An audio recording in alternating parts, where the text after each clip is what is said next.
Tja, Rumpf verkleiden oder nicht? Das ist hier die Frage. Nee.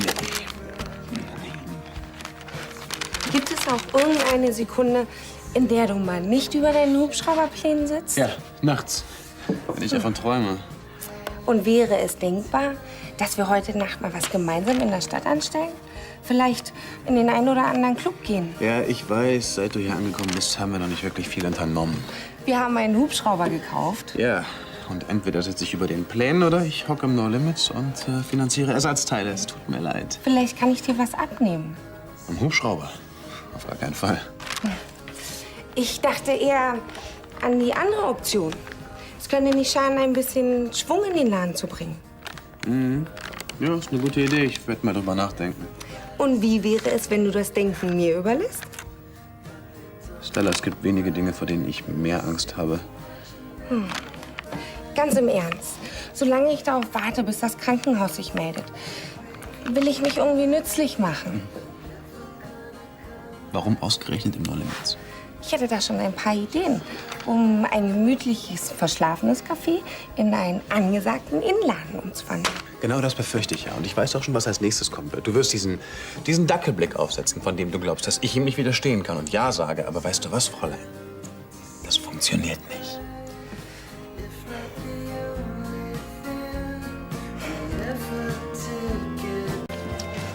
Möglich wäre auch ein gemeinsamer Getränkeeinkauf mit einem befreundeten Restaurant. Ach ja, Rapsöl anstatt Sonnenblumenöl ist günstiger und genauso gesund. Ah ja, wenn du meinst, dass wir dadurch Geld sparen und noch ein bisschen was für einen Heckrotor übrig bleibt. Ein paar Schrauben müssten auch noch drin sein. Schön. Gregor? Was denn? Die Lebensmittel hier drin laufen bald alle ab. Also vom Haltbarkeitsdatum. Was soll ich damit machen? Haltbarkeitsdatum? Weg damit. Also, ich stell dir doch keine Liste zusammen, wie du Geld sparen kannst, damit du es auf der anderen Seite wegwirfst. Ach so, das kollidiert jetzt quasi mit der ökotrophologischen Lehre, oder was? Wir könnten damit ein Adventsessen organisieren. Vergiss es. Schmeiß weg. Auf keinen Fall. Es ist kurz vor Weihnachten. Das wäre der Knaller für dein Image. Ein Adventsessen für alle. Ja, gut. Meinetwegen. Du wirst staunen. Was mir vorschwebt, Hey, ist nämlich keine Details. Okay. Mach, was du für richtig hältst, das kannst du ja. Das hast du ja gelernt. Kümmer du dich um dein Adventsessen und ich kümmere mich um meinen Heckrotor. Dein Kaffee ist hier drin. Gregor, warte doch mal. Lydia kann nicht kommen. Sie ist mit ihren Eltern bei dem Ausflug. Bin ich schon zu spät? Niemand fängt ohne die Hauptperson an.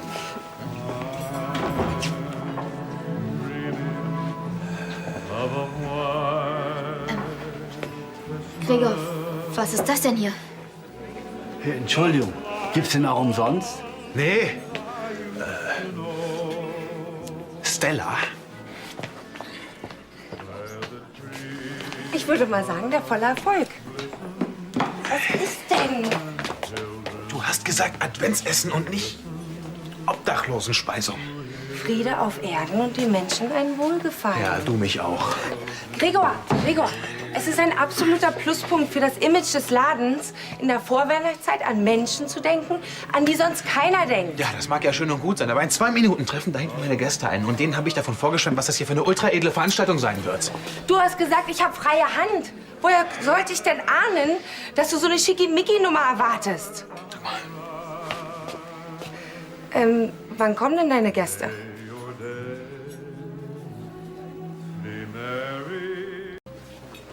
Hallo, vielen Dank. Vielen Dank für die Einladung. Vielen Dank. Also, Das wenn Sie war jetzt super meine Hand nett, loslassen, danke. dann können Sie sich noch mal einen Nachschlag holen. Danke. Tut mir leid, ich bin Stella. Gregor ist Cousine, ja, Cousine. Glaubt man gar nicht, oder? Wenn man so schaut, aber entschuldigt uns kurz. Hey, kannst du mir mal verraten, was du dir dabei gedacht hast? Wollte ich ja, aber du hattest keine Zeit. Wo ist denn das Problem? Das Problem ist, dass ich vor Sarah... Ja, genau, vor der Sarah. Dass ich vor der jetzt dastehe wie der letzte Idiot. Und was ist so schlimm daran? Wir haben Essen übrig. Ja, die Leute hier leben auf der Straße. Und es ist Weihnachten. Ja, ich habe meinen Freunden das aber als super edles Adventsessen verkauft. Wie stehe ich denn jetzt da? Hm? Ah, ich verstehe. Du machst dir Sorgen um deine Freunde. Nein, gar nichts verstehst du. Die denken doch jetzt, ich will die verarschen. Unser Verhältnis ist eh schon kompliziert. So kompliziert sehen die aber gar nicht aus.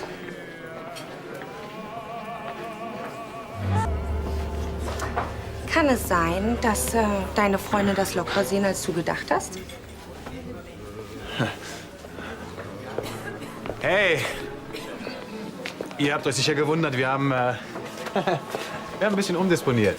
Ist auch gar kein Problem, ganz im Gegenteil. Ich finde diese Veranstaltung wirklich super toll. Tja, meine Idee. Ja, also, meine und natürlich auch Ihre Idee. Wie großzügig. Schön, dass ich dich endlich kennenlerne. Hallo. Gerne. Hi, ich freue mich. Hallo. Da vorne, Sekunde, da vorne ist noch jemand von unserer Sippe. Rebecca, entschuldigt. Kommst du mal? Das ist Stella, Gregors Cousine. Sie hat das Essen hier für die Obdachlosen organisiert. Wie originell. Ich glaube, ich sollte mich mal wieder um die Gäste kümmern. Hast du Lust, Gregor am Tresen zu helfen? Ich hab leider nicht so viel Zeit. Ich muss noch was an der Hochschule abholen. Ich schaff das eh allein. Okay, ich kümmere mich mal kurz um.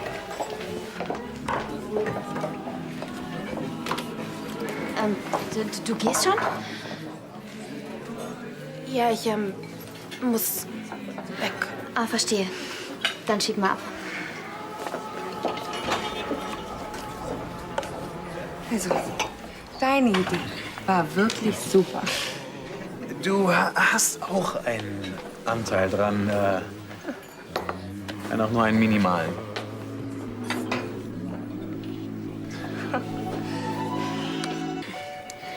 Ihr seid mir nicht böse, wenn ich mich verdrücke? Ich muss noch was für die Uni machen. Nein, nein, nur zu. Es war echt lecker und die Gespräche mit den Typen wirklich interessant. Ja, also ich muss zugeben, im Grunde habe ich auch bloß beruflich mit Obdachlosen zu tun. Und im Krankenhaus gibt's auch keine Ente à l'orange. Das schmeckt denen aber genauso gut wie den Gastrokritikern. Und genau das meine ich. Bei diesen Charity-Events, da servieren die Leute den Obdachlosen doch maximal, was weiß ich, eine Gulaschsuppe oder sowas. Und selbst speisen sie vom Feinsten. Ja, wenn schon, denn schon, ne? Also das war eine Hausregel in dem Hotel, in dem ich gearbeitet habe. Ja. Wenn nach größeren Gala-Dinners noch viel übrig war, dann haben wir immer noch ein Essen für die Obdachlosen gemacht. Und dafür haben wir genauso fein eingedeckt wie für unsere regulären Gäste. Ich kann mir auch ganz gut vorstellen, wer diese Regel eingeführt hat. Das war auch ein harter Kampf. Wozu ist man Hotelmanager, wenn nicht um was zu bewegen? Du bist Hotelmanager? Studiert habe ich Ökotrophologie, Organisation und Management im Allgemeinen. Aber jetzt bin ich hier, weil ich mich in einem Krankenhaus beworben habe, in der Verwaltung. Augenblick mal. Entschuldigung? Haben Sie sich da verletzt? Ich würde mir das gerne mal anschauen. Nicht zum Spaß, ich bin Arzt. Lass mal, ich bin nicht versichert. Ja, darf ich es mir trotzdem anschauen?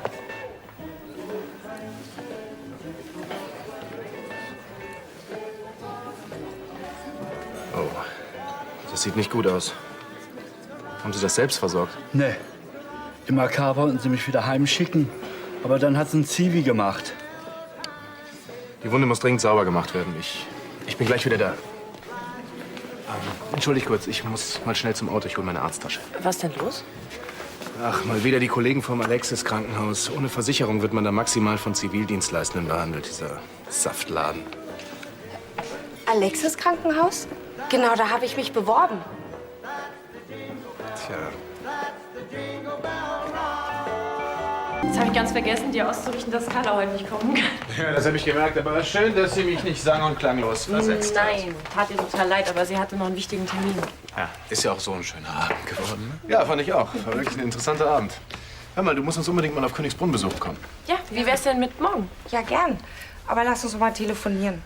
Weil der Verwaltungschef vom Krankenhaus wollte sich bei mir melden. Und du bist ganz sicher, dass wir dir nicht beim Aufräumen helfen sollen? Seid ihr irre? Verschwindet. Also, tschüss. Ciao.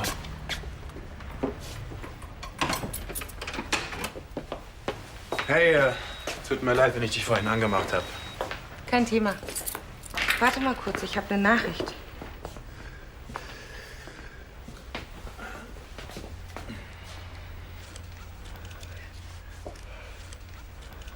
Der Verwaltungschef. ich muss morgen früh zum Bewerbungsgespräch. Na, das ist doch ein Traum. Dann würde ich sagen, du machst dir schon mal Gedanken, wo du in Düsseldorf sesshaft wirst. Düsseldorf hat 2 entscheidende Pluspunkte. Ja? Welche denn? Dich und Christian. Ja, dann im Namen von Christian und in meinem herzlich willkommen. Also, ich find's edel, wenn du herziehen würdest. Wobei ich meine berechtigten Zweifel habe, dass du mit einem Job in der Krankenhausverwaltung so glücklich wirst. Das hört sich irgendwie unspannend an, wenn man vorher in einem Luxushotel war. Einkaufslisten, Schichtpläne und Abrechnung sind in einem Hotel auch nicht viel spannender als in einem Krankenhaus. Ja, bei so einem Hotel ist das nicht viel abwechslungsreicher. Das glaubst du. Und dass dieses Alexis-Krankenhaus einen schlechten Ruf hat, das kümmert dich nicht. Im Gegenteil, gerade deswegen reizt mich der Job. Und wer, wenn nicht ich, könnte frischen Wind in diesen modrigen Kasten bringen? Ja, wer, wenn nicht du, hätte dazu genug Selbstbewusstsein. Das ist auch nötig. Als allererstes werden Buchhalter eingestellt, die den Ärzten die Abrechnungen vorbereiten. Dann müssen die nur noch alles kontrollieren und haben viel mehr Zeit, die sie zum Beispiel viel besser in der Trägersprechstunde verbringen können. In der was? Eine Sprechstunde für Obdachlose. Ach so. Ich dachte, sowas gibt's da nicht. Noch nicht. Also, ich würde dir ja gerne noch einen Tee machen, aber willst du nicht langsam mal pennen gehen? Ja, müsste ich eigentlich, um fit zu sein für das Vorstellungsgespräch morgen früh. Aber ich kriege eh kein Auge zu. Ich bin viel zu aufgeregt. Den Job, den hast du doch schon so gut wie in der Tasche. Und dieser Verwaltungschef, der wäre doch schon blöd, wenn er dich nicht nehmen würde. Ja, bislang hat er nur meine Bewerbungsunterlagen gesehen. Naja, eben, das Beste kommt ja erst noch. Du siehst blendend aus, du kannst dich gut verkaufen und du bist ein absolutes Organisationstalent. Ja, sowas brauchen die dort auch. Nach dem, was Leonhard erzählt hat, läuft es dort alles andere als optimal. Ja, und wer sonst könnte den mal so richtig in den Arsch treten? Die Frage ist nur, wie das ankommt. Verbinde es einfach mit deinem lieblichen Lächeln und die werden da schon einknicken. Stella, auf dich konnte man sich immer schon verlassen. Bleib in Düsseldorf. Ich würde mich wirklich freuen. Ich mich auch.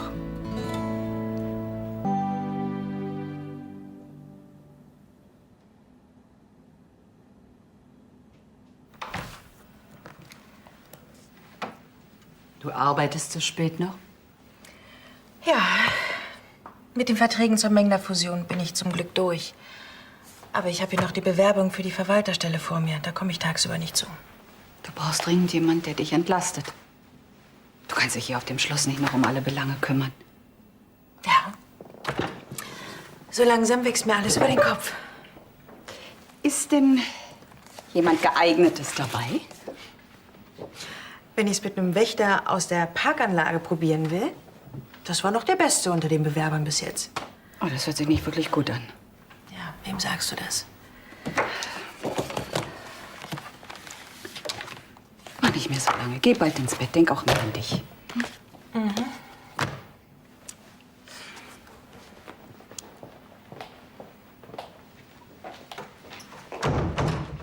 Hallo. Guten Abend. Hallo. Ach, sag mal, Elisabeth, ist Carla noch da drin? Ja, tief versunken in den Unterlagen. Dann sagen wir immer Hallo. Ja, mach das. Gute Nacht. Ja, gute Nacht.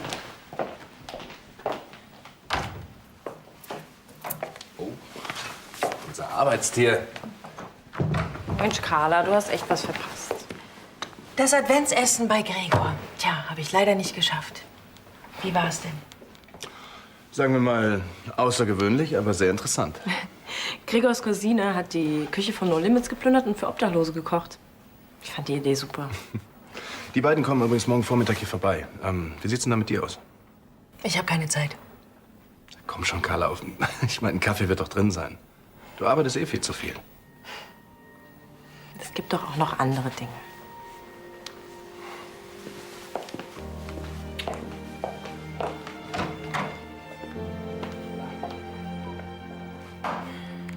Tja, und bei wem es damit nicht klappt, der hat ja immer noch die Arbeit.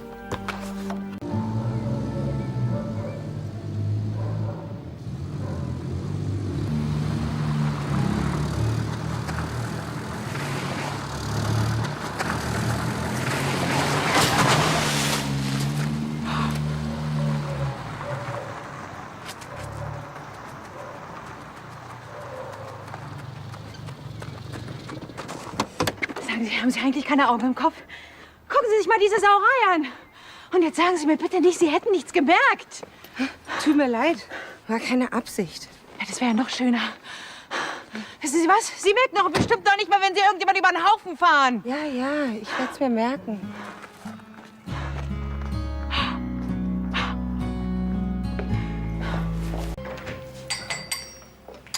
Bitte. Nee, danke. Frau Stella Mann? Ja. Hallo, Stella. Hi. Hallo zusammen. Hi. Ja, ja. Jetzt erzähl schon. Wie war's? Hast du den Posten? Den kann ich mir klemmen. Was? Ja. Aber der Verwaltungschef war doch total begeistert von deiner Bewerbungsmappe. Daran lag es auch nicht. Der Job war mir schon so gut wie sicher. Und dann hat er mich vor die Tür gesetzt. Wieso hat er denn so plötzlich seine Meinung geändert? Ach, ich hab's mir selbst vermasselt. Dieser arme Mann, den Sie da so mies behandelt haben, der bei unserem Adventsessen. Ich habe nur klargestellt, dass ich solche Sauereien gleich als erstes angehen will. Ja, und das wollte er nicht einsehen, oder? Ja, weißt du was? Viel schlimmer.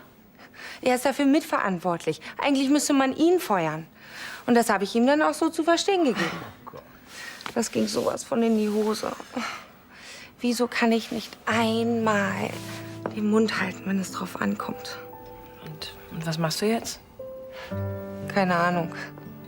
Aber du bleibst doch in Düsseldorf, oder? Du hast doch durch deine Art auch schon viel erreicht. Ja, gegen Ungerechtigkeit muss man sich ja wohl auch zur Wehr setzen. Der Verwaltungschef vom Alexis Krankenhaus ist ohnehin ein Vollidiot. Kein Wunder, dass du mit dem aneinander geraten bist. Hallo zusammen. Hallo. Hallo. Elisabeth, du kennst ja Gregors Cousine noch gar nicht. Nein. Stella Mann. Herr Landstein, angenehm. Freut mich auch, Frau Gräfin. Möchtest du nicht einen Kaffee mit uns trinken? Oh, ich würde sehr gerne, aber ich muss weiter. Viel Spaß noch. Danke. Danke. Ach, Elisabeth, warte mal kurz. Ja? Ich habe doch richtig verstanden, dass ihr jemanden sucht, der Königsbrunn wieder auf Vordermann bringen soll, oder? Oh ja, händeringend. Carla ist schon ganz verzweifelt. Personalfrage ist noch ungeklärt. Oh, Renovierungen stehen an. Schau dir das doch hier einfach mal an. Stella ist, was Erfahrung und Qualifikation angeht, nicht nur geeignet, sie wäre perfekt.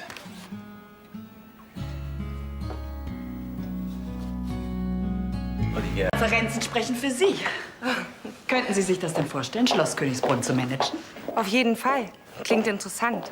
Also das letzte Wort in dieser Angelegenheit hatte meine Stieftochter Carla, aber kann mir nicht vorstellen, was sie dagegen haben könnte. Das würde mich freuen. Ach, Carla, da bist du ja. Ich wollte gerade nach dir sehen. Es hat leider etwas länger gedauert. Ich musste mir noch den Dreck aus den Haaren waschen.